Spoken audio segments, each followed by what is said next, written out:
The product I want to show and tell you a little bit about today is this wireless gaming controller.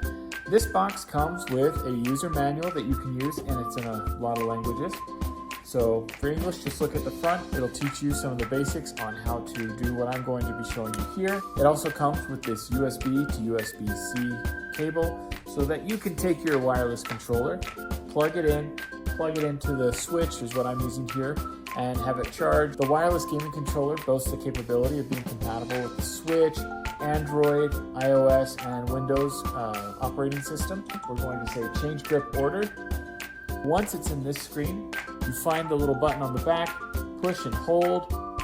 Hold it for about 5 seconds. You see the parrot pop up, and it automatically connects itself. You don't have to hit L and R on that one. So one of the things we're going to first show off about this is the wireless gaming controller has the ability to do motion control with it. So I'm going to demonstrate that here in Mario Kart.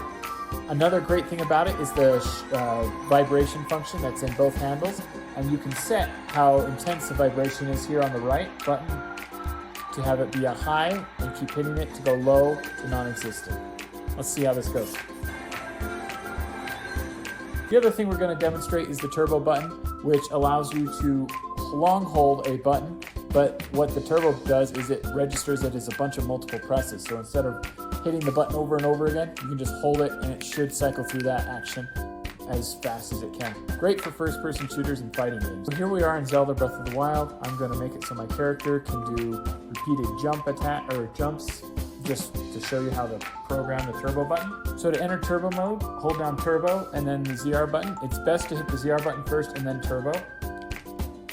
You'll notice the ring turned red here, indicating it's in the set mode for turbo. And when I'm ready to pair turbo with one of the functions, I just hold down turbo and then hit the function I want to do. And it should repeat that function over and over. You can see each flash is indicating a press of the button.